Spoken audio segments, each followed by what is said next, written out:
मवालिन में ता तो मुलन में न मिल मवालिन में ता मुझे खुताबिन सा तुझो वने बि त छा मां अकेलो अकेलो त सुल्फी छिके तो सघां पर अकेलो भरण मुझे वस में ना। गोपाल साहब माशाल्लाह जो पानी सुल्फी लगो सुभान अल्लाह खुश माशाल्लाह सैता माशाल्लाह सीनियर साफी नालो सवेर ला छा बुधा मुस्तफा कुंबर माशाल्लाह मासूम मासूम मुस्तफा कुंबर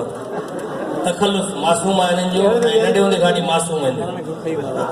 वाह वाह वॾी महिरबानी। वाह से समू साहब एजी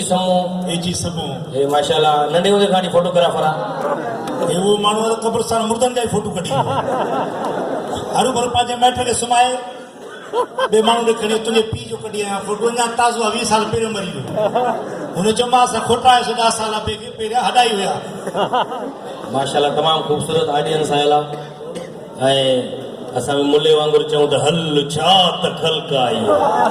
सुभान तो ताड़ी वॼाए करे थोरो को ॿुधाए छॾियो केतिरा माण्हू आयल आहिनि हिते हॉल में।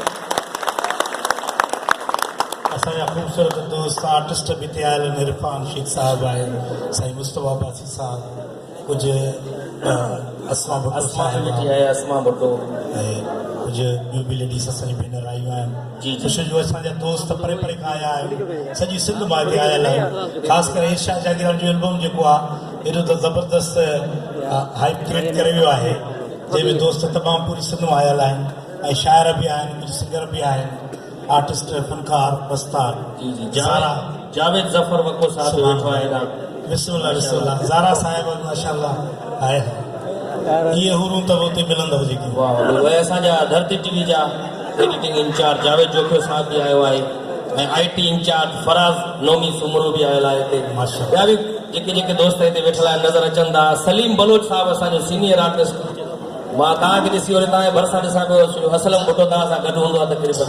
अञा ताईं न आयो आहे शायदि उहो गुज़िरियल प्रोग्राम में हुयो माशाल्लाह। इर्शाद जागीरानी जो जेको ॿियो एल्बम आहे जंहिंजो टाइटल सॉन्ग ॾाढो ज़बरदस्त आहे